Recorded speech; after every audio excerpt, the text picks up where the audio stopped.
Thank you, John. Well, on the road at Brevard, having lost 4 straight games, 3, by substantial scores. The biggest thing that we tried to do the last few weeks is to stay down the right path, stay on the road and stay positive and keep coaching hard and keep playing hard. And we felt like we had a chance to win the Brevard game. Historically they haven't been a great team. I told you last week at the press conference they were picked 8th in the league. We were picked 6th. So, Tusculum had been picked 7th, so we'd beat them. And but when you're not playing well, you can't guarantee anything. And we go down there and come out with what we think is a pretty good plan. We're going to come out in 2 tights and a fullback and try to establish the run game. We got Nelson back healthy for the first time, and we call a power play on first down and get 7 yards. You get 2nd and 3. You think you're in good shape, so you come back with the same play the second play, and guy goes low on him. Nelson's been nursing that ankle, coughs the ball up, fumble. They come out the option. They're up 7-0. So sometimes your best laid plans don't always work. Now all of a sudden you're in a situation where we haven't been playing well and we're behind at Brevard, coming off a turnover, and they drove the ball down and scored on us. And our temperament, changes. We play a little bit afraid, and we go out the next drive and get a couple first downs and then get a penalty, get behind the chains, have to punt it to them. They score again, 14-0 Brevard. So now you're in a panic mode on the sideline. You're not as a coach, but you can see it in your players. And one thing I'll give is the defense dug in, and held them the rest of the game without them scoring, and allowed us to kind of find our way a little bit offensively. Come out in the second half, and we're kicking off to them. We onside it to try to get our momentum changed a little bit. Try to. You almost do that cycle. Schematically you got a good play, but you also know that psychologically you want to show the team that we're here to fight, that we're going to coach to win, and we're not going to try to play afraid. And you want to get that mentality instead of the other mentality. And we get the onside kick. Kid executes it beautifully. We recover it, and we run a little pick play on first down, and it's zone instead of man, and we throw a pick. So now we got adversity again. So I said to the team after the game that football doesn't build character as much as it reveals it at times. And to be down 14-0, all the bad things in the world that could happen to you, and it's the third quarter, and now they're driving again. They got the ball 1st and 10 on like the 12 or 14-yard line, and they fumble it. We put together a little drive, kick it deep, change field possession, and then the rest of the game pretty much went our way. We drove the ball. We had the ball 1st and goal on the last play of the third quarter, ran the power play that we ran the first play of the game. We go in from the 9 for a touchdown. Come back on the sideline, and we did something that my first head coach that I worked for, Doug Sams, was totally against. He would never let me just draw them up on the sideline and make them up as we went. But we have a post concept that we like, and we have a hard action concept that we like, and we've never really done them together. I've done them together several times other places, but on the sideline we said, man, if we went this play the way they're playing it, it's going to be wide open. So we get a turnover, we get a hold penalty. Honest to God, when we got the hold penalty, because the ball's like on the 15-yard line, we got the hold penalty. The first thing went through my mind was, good, we're backed up where we could throw the post now.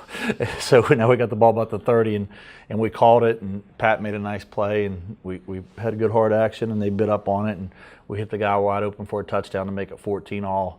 Defense gets a stop. We go down, and Bradley Jones goes in the game late in the game. We carried, let me see here, we brought 4 tailbacks to the game. One's a receiver and a tailback.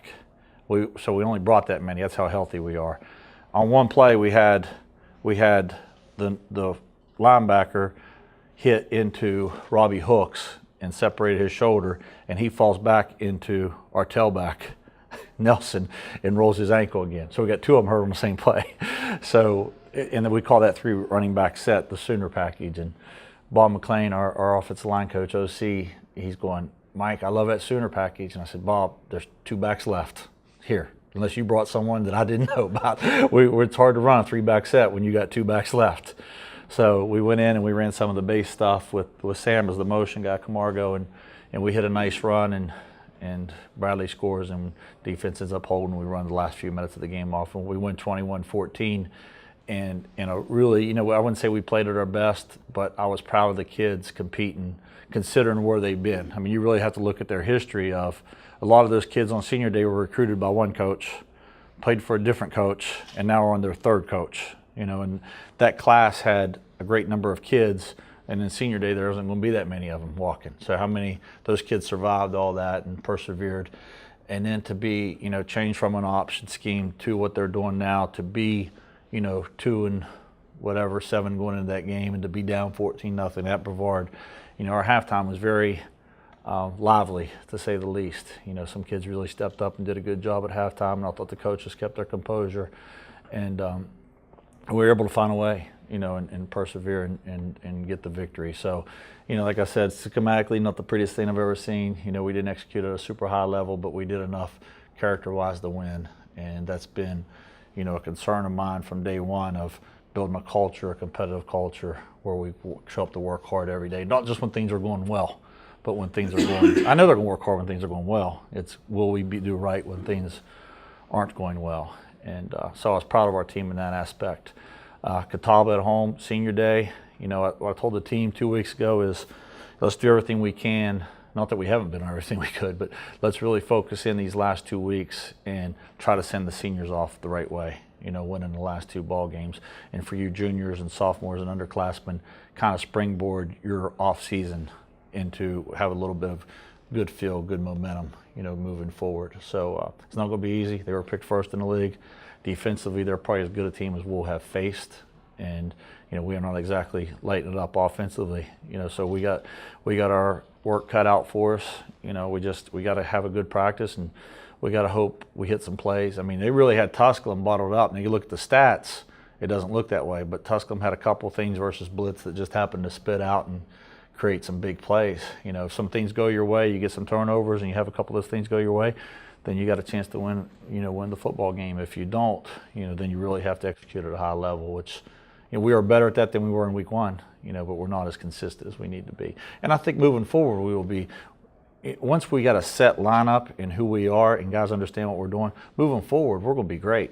Just right now, we really struggled, and so any win's a good win, more or less. So I'll take any questions you have. In the second half of the game versus Brevard, Jerry Kellar, after he threw that pick, he started to get more comfortable in the game. Is the quarterback receiver relationship starting to get better in game? Yeah, that you saw in the second half. Well, we settled in a little bit in the second half. There is a great deal of what we lack offensively and within this program is trust. And, I told him yesterday, the quarterback does not trust the receivers because they don't always run the right route and they don't always catch the ball. And the receivers do not trust the quarterback because he doesn't always go to the right place with it, and is always accurate as he needs to be. And neither one of them trust the line, so and they don't trust me, as a play caller. And I don't always trust them. And that is something that those aren't bad kids. They aren't bad schemes. It's just they haven't worked together enough. It just takes time for that. And I hate that answer. I hate it's that way. I wish I could come in and wave a magic wand and everyone be in great shape and have total faith in each other and understand. And some of that has happened with, because of injury, our lineup's constantly juggling. I mean, you watch us in games. I mean, you'll see we look like a hockey team changing sometimes, and that's been a huge part. Like they haven't got enough of those reps to really trust each other and be together. It was good.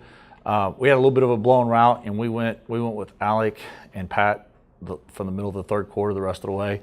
And if you watch them practice all the time, they're about as reliable as it gets. And Jaquay kind of settled us down in the slot his first time him coming back. So and with Ray, and Sam, those 4 or 5 kids execute every day. I wouldn't say they always do everything, at a super high level, but now the quarterback knows exactly where they're going to be, and they know where he's going to be. And you got to see middle of the third quarter on 5, 6, 7 skill guys working together the way it needs to be. So that's what that is. I mean, yesterday we threw a bad pass in practice, and I yelled at Jared and said, "That's why the receivers don't trust you, because you're not accurate enough." And then 3 plays later, one of them dropped the ball, and I yelled at him and said, "That's why the quarterback doesn't trust you, because you drop it all the time." It's you got to bring that every day to work, is what I'm trying to tell them. It doesn't happen in games. You only get 11 games. You get 140 practices.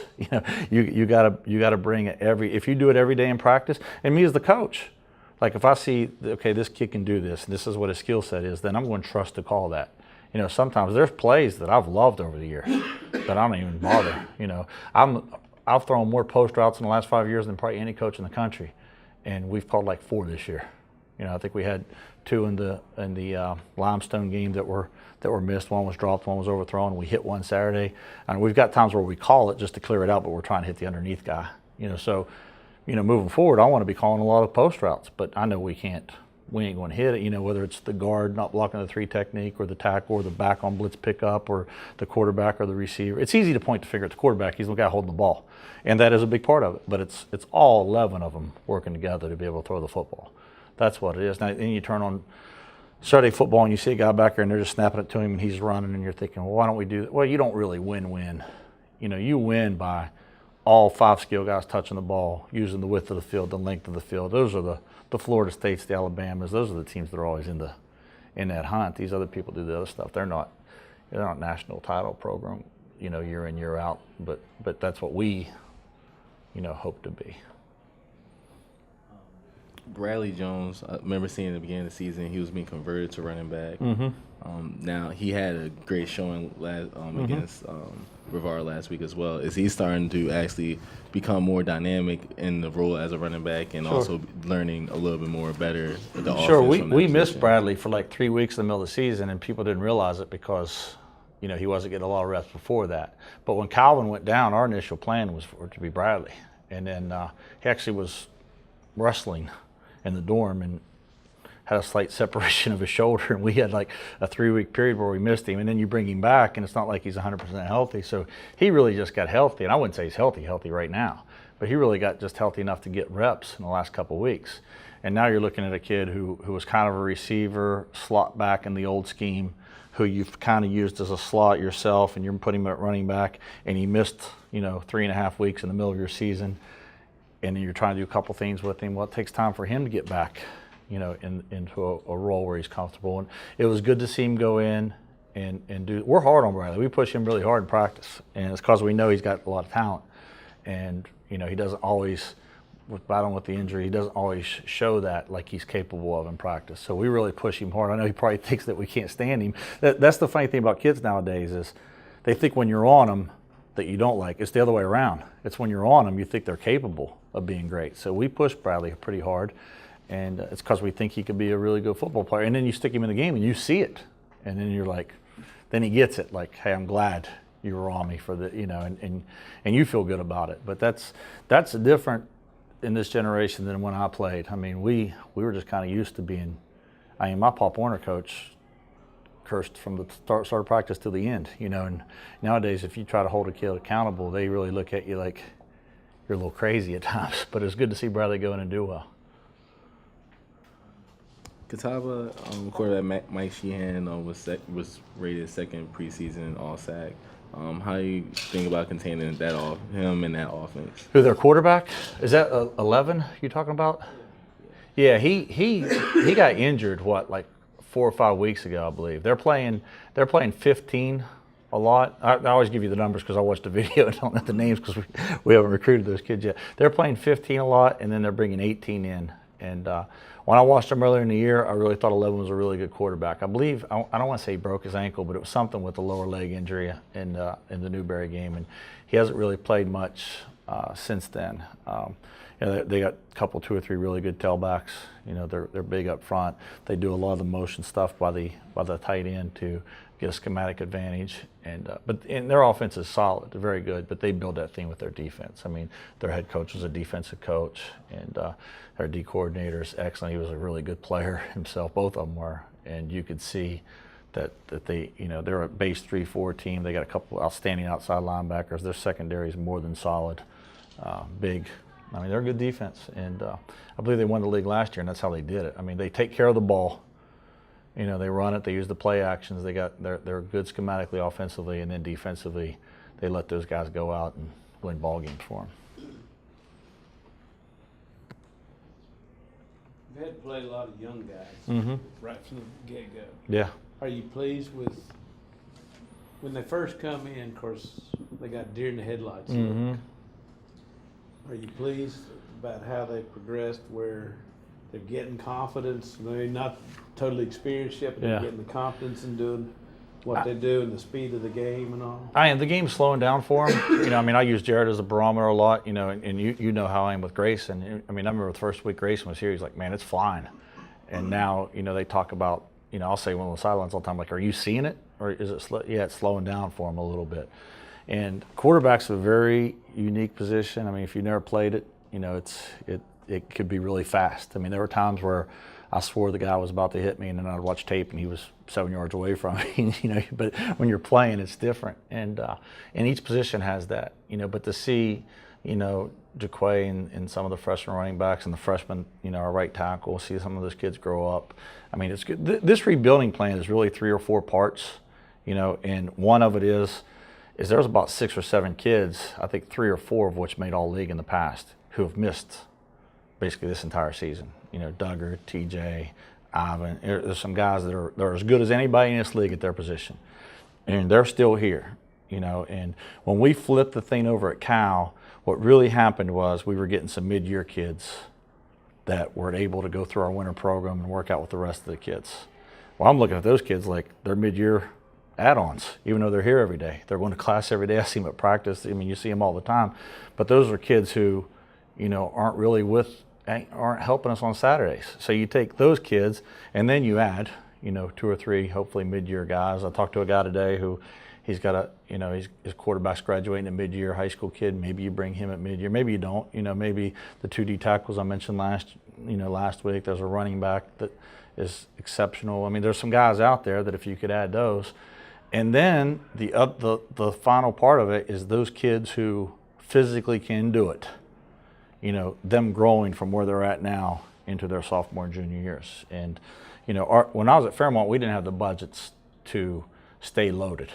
So it was almost like you recruited a great freshman class, you went 3-7, you went 6-4, and then you were league champs 2 years or competing for it. And then, so that was Jared Ferguson's team. And then Brian Harmon's team came in and was the exact same way. His freshman year, they were bad. This sophomore year, they were 8-2. The next year, they were 7-3. They stayed good. So that's kind of the way we had to do it there because that's the way our budgets allowed us to do it. At Cal, we were more fully funded when I first went there, and you were able to kind of stay with great classes. When those 15, 20 seniors graduated, you had 15, 20 freshmen coming in to replace them. That's the way you want to build it. Lenoir-Rhyne, we were right in the middle because we're totally starting, basically from scratch. It was how many of these kids in this old system. I remember the first meeting day of my press conference, we had a big grease board up, and we were taking kids who were linebackers and defensive ends and seeing if they could be fullbacks and tight ends. I mean, we spent the whole day, and I'm looking at the program to see what they look like. I mean, so to be where we were at there to where we're at now, I mean, it's came a long, long way. It's just you're not seeing it unless you're at practice every day. And I mean, I could show you times on tape, in games where, man, we're closer than people realize. But then there's other times where you take a knee on the sideline and you're like, man, we're a mile away. So that's all part of the plan. So yeah, I'm pleased with the direction it's headed in, but I'm not satisfied with those young kids. Those are going to be your leaders. They will be, and that's what's been so hard with this senior class. I mean, Chris Green and Rodney, those kids really did a great job at halftime. I got on Chris and said, hey, it's your team. You better go in and talk to them because whatever I'm saying, they're blocking me out. So as I was talking to the coaches, I could hear him giving the fire and brimstone in there, and then it made it easy for me as the coach. But in Chris's defense, he's went through 3 different guys with 3 totally different philosophies and 3 different thought processes on, one guy thinks that you should practice a certain way, another guy thinks you totally should do it differently. And I mean, you could look at me, Mike, and Ian, and we're different people. And I'm not saying one of us is right, one of us is wrong. There's some things that me and Mike totally agree on, that me and Ian are different, and me and Ian are the same. But my point is that doesn't matter as much as what that does to that senior class and their thought processes. Now you're getting a group of kids who are going to come in and have one thought process for the next 4 or 5 years. They'll know how we want to play, how we want to practice. I mean, I talk to my Cal buddies, and they're like, man, the culture is so competitive every day in practice. It's a very competitive culture, and I mean, they're undefeated, #1 in the region. That was the senior class that those kids had been taught that from the first day they arrived, that we're going to compete on Tuesday. There's no such thing as gamers.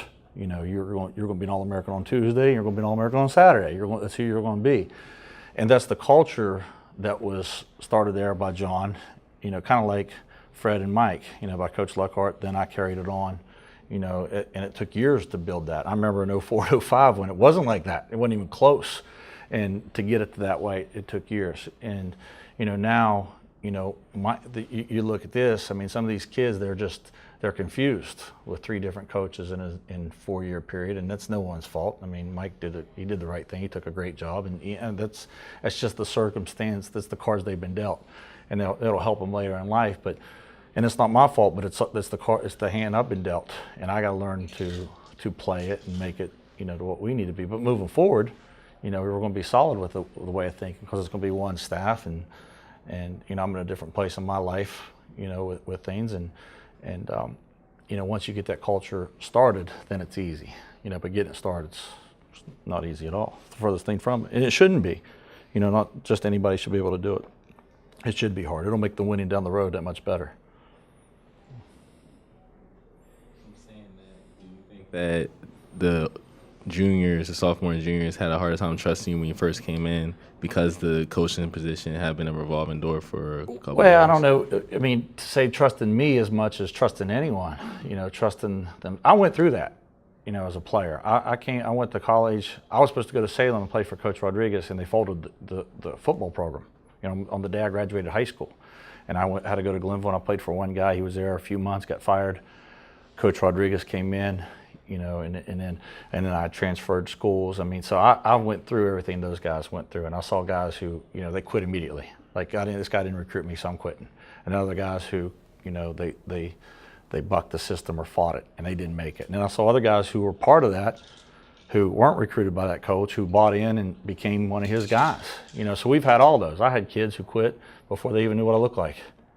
Just they weren't coming back. They had enough. And then I had other kids who came in and they were like, this isn't going to fit me, and they went their own direction. And I've had other kids who are fighting to be who we are. And I think once you go through the winter program together as a group, and that's the biggest thing is, I mean, anyone who's studied anything about war, they talk about fighting for your country or fighting for your school, like all that's important, but the guy you really fight for is your brother, the guy beside you.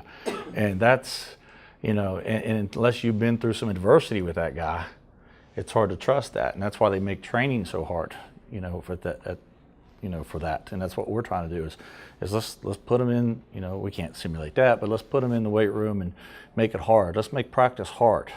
Let's make them all hate us, like on the U.S. Olympic team. Like, the guy said, man, as long as they're hating you, they're not hating each other. I mean, that's kind of what the mentality's got to be. And then once you start getting success, the hard part of this thing is they haven't got the success. They haven't seen it yet. They don't realize it yet. You keep scoring, they're going, man, it's, we're 3-7 and we're struggling. Once the success starts coming, and it doesn't come as fast as you as a coach wants it to, then that buy-in becomes even greater. When I first went to Cal, my first game as DOC, I was scared. I'd always worked with Doug Sams. He'd been right beside me hand in hand. He was my head coach, my mentor. I loved him. And this is my first game as an OC without him, is kind of looking over me. And my biggest worry was, if we struggle, will they buy in? And we went 3 and out. They blocked a punt. They're up 6-0, and we ended up winning 63-6. Then after that, it went the other way. Everything I said was gospel.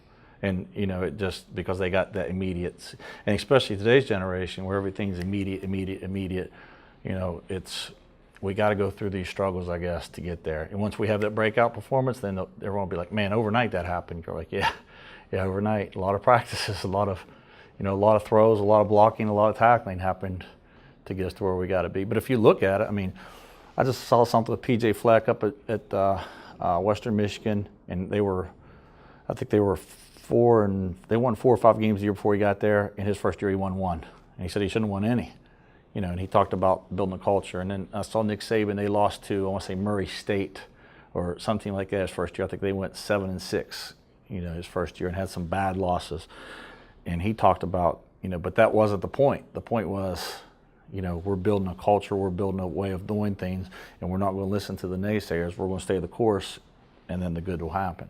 And if you keep trying to change course, like as a coach, you can't say, well, now I'm going to try this because this isn't working, or this isn't working, or you're jumping all. Then it doesn't look like you believe in anything. So you just got to stay the course, and it'll happen. I saw it happen at Concord. I had 80-some kids in my first meeting. At the end of spring ball, we had 48, but there were 48 guys who bought in.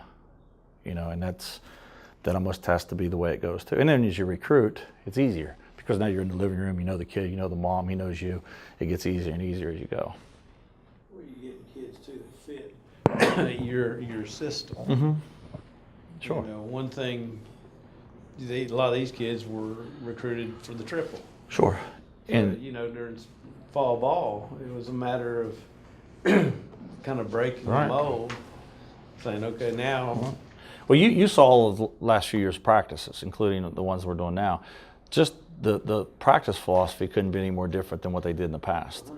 Yeah, it couldn't be. It's like we changed absolutely everything, not for the sake of change, but for what we've done and believed in. And I mean, you get a kid like Jaquay, who came from a passing background. He understands set and zone, run versus man.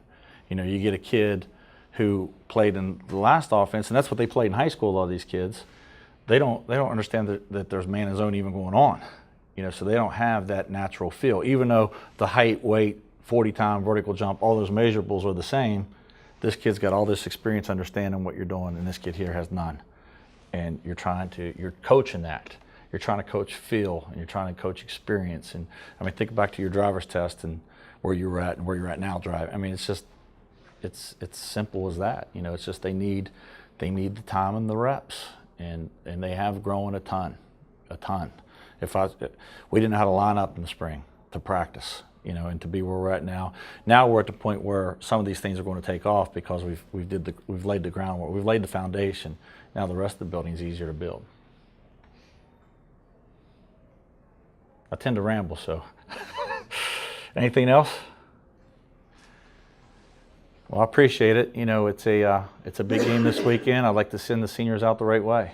You know, I want to show up and have a good week of practice and compete, you know, from the first opening kickoff to the end of the game. And I always tell the team I'll live with results once that happens. You know, we're process oriented and not result oriented. If we do everything right in the process, the results happen. And that's what we believe, and that's what we're going to try to do again one more week. So I appreciate you, and I'll see you all Saturday. Thank you. Go Bears. Yeah, go Bears.